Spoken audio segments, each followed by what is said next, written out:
E aí, pessoal do meu canal, meus alunos, ex-alunos e futuros alunos, bem-vindo mais uma vez ao nosso Ilustra Química. Lembrando aí, pessoal, dá aquela força curtindo o canal, clicando aí embaixo.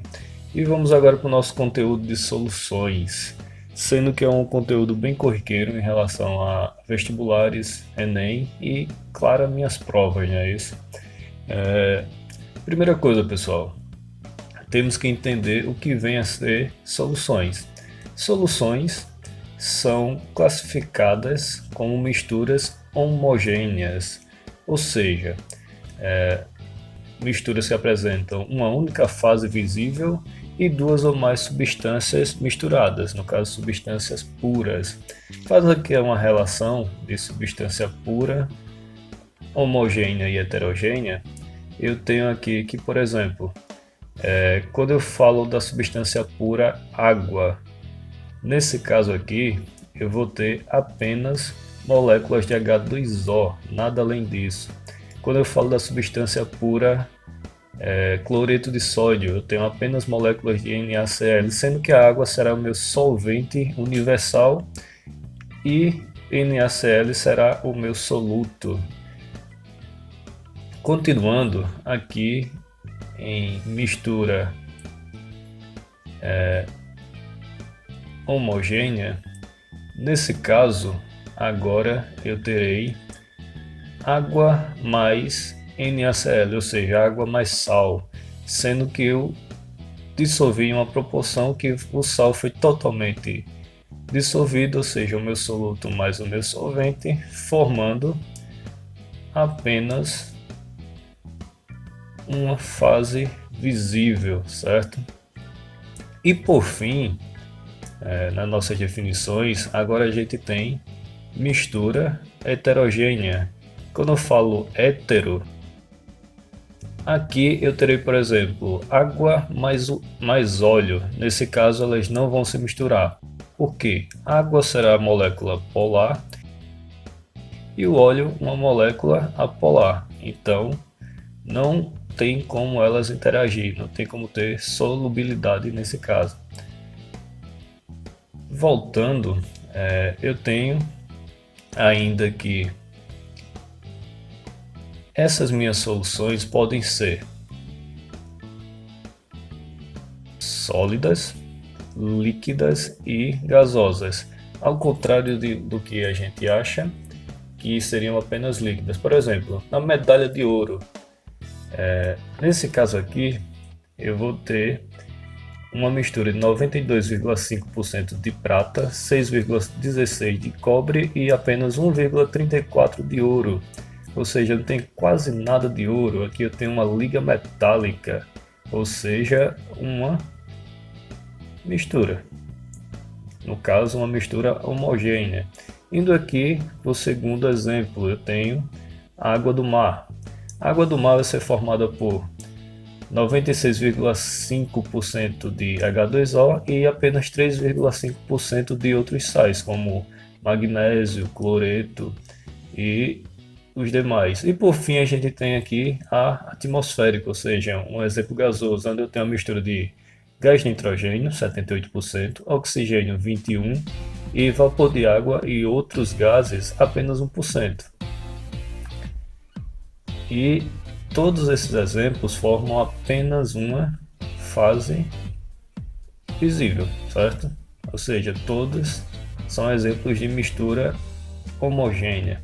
Tomem cuidado que quando eu falar de uma mistura heterogênea, elas não são soluções, não serão consideradas soluções. Para ser solução, o pré-requisito é ser homogênea. E por fim, eu tenho aqui que são formadas por soluto e solvente, onde o meu soluto em menor quantidade, no exemplo, foi o NaCl, e em maior quantidade eu tive a água. Continuando, vamos entender o que é coeficiente de solubilidade, certo? Basicamente, é a quantidade máxima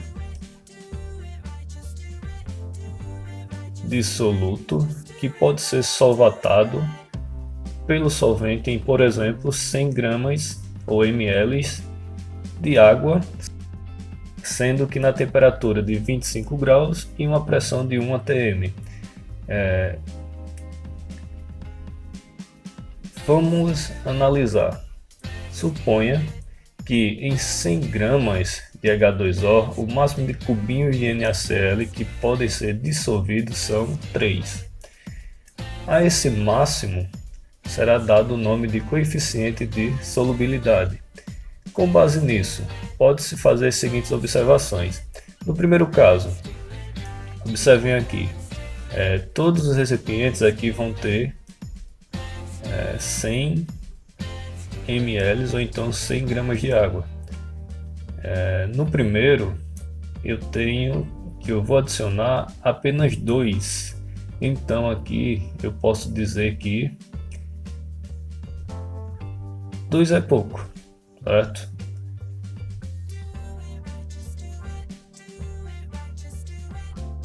Eu estou abaixo do coeficiente, eu posso adicionar mais cubinhos, certo? No outro caso agora eu tenho 3, então aqui 3 é bom, sendo que é exatamente o meu coeficiente, ou seja, eu digo que estou igual ao coeficiente. No caso, a minha solução está exatamente no seu coeficiente máximo, eu não posso dissolver mais nada. E no último exemplo eu tenho 4 cubinhos, sendo que o máximo que eu posso dissolver é 3, então aqui vai ocorrer que 4 é demais, ou seja, tenho um cubinho que não vai ser dissolvido, e nesse ponto eu estou acima do coeficiente, eu não posso dissolver mais nada.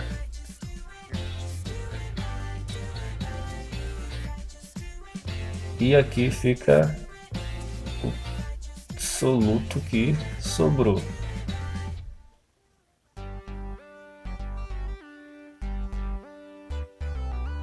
Vamos agora para classificações de soluções. No caso eu tenho 3. A primeira eu vou classificar como insaturada, que nesse caso eu ainda posso colocar mais cubinho, cabe um cubinho. Lembrando que o meu coeficiente aqui são 3 cubos de 12 gramas de NaCl para 100 gramas de água. Então, se nesse caso eu adicionei 1 ou 2, eu posso adicionar mais. Lembrando que a minha experiência é feita a 25 graus e 1 atm. No segundo caso, eu tenho saturada, que posso dizer que eu tenho exatamente 36 gramas, sendo que são 3 cubinhos com 12 gramas, certo? Então eu estou exatamente no coeficiente. E outro caso é saturada com corpo de fundo, que aqui eu adicionei 4 cubinhos, ou seja, adicionei demais, e há a formação de um corpo de fundo, ou então precipitado. E essas são as 3 classificações, sendo que agora temos mais uma, que é um caso especial, que é soluções super saturadas, que inicialmente ela é uma solução saturada com corpo de fundo, sendo que agora a gente vai aumentar a temperatura do sistema, certo? Aumenta-se a temperatura, assim aumentando o coeficiente de solubilidade. Depois de aumentar essa temperatura e dissolver o que eu tinha a mais, eu vou diminuir de forma gradual essa temperatura até voltar à temperatura inicial, sendo que fica mais soluto dissolvido na minha solução, por exemplo, de 85 para 25 graus, onde eu poderia dissolver apenas 3 cubinhos, eu vou dissolver mais. Só que aí eu tenho que essa solução ela é muito estável, qualquer agitação ela volta a ser saturada com corpo de fundo. Então nesse caso quando eu aumento a temperatura, eu consigo dissolver mais soluto em uma solução que originalmente iria dissolver apenas 3 cubos. Se aumenta a temperatura, eu consigo dissolver, por exemplo, 4 cubos de NaCl.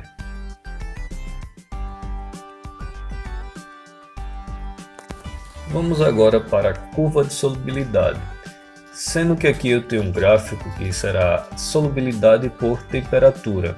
O primeiro caso que eu tenho é curvas ascendentes, ou seja, dissolução endotérmica. Nesse caso estou ganhando calor. A minha curva será classificada como crescente e é favorecida pelo aumento da temperatura. Então, quando eu vou lá no gráfico, eu vou ter a minha curva de solubilidade ascendente, ou seja, ela está subindo. Quanto mais temperatura, mais solubilidade, ou seja, mais eu consigo dissolver nesse tipo. Então, a solubilidade é favorecida. A outra é curvas descendente. Nesse caso eu tenho uma dissolução exotérmica com liberação de calor, ou libera calor, certo? É uma curva decrescente, ou seja, ela está indo para baixo e é favorecida pela diminuição da temperatura. Então, quanto mais temperatura ela libera, maior a minha solubilidade. E por fim eu tenho curvas com inflexões, que aqui o aumento na temperatura favorece o processo até certo período e desfavorecendo logo em seguida. Ou seja, eu começo aumentando a temperatura, o processo é favorecido, mas chega um momento que ele começa a decair. Então isso eu vou chamar de curva com inflexão. Vamos agora fazer uma relação entre saturação e curvas de solubilidade.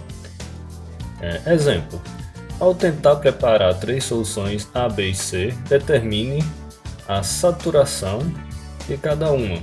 Observe que aqui no gráfico eu tenho as 3, certo? E uma relação de solubilidade por temperatura. Observando a concentração entre as 3 é a mesma, certo? O que está alterando aqui, sendo alterado, é a temperatura. Levando em consideração cada sistema, aqui na temperatura de 20 graus, B 40 graus e C 60 graus. Cada uma ficou em uma posição diferente em relação à minha curva de solubilidade.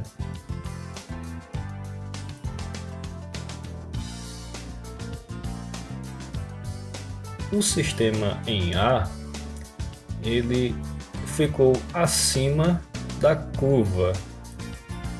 Então eu digo que esse sistema ele é saturado com corpo de fundo ou precipitado. E ainda posso dizer que também é uma solução supersaturada. Em B, eu tenho que estar exatamente na minha curva, ou seja, igual com a curva.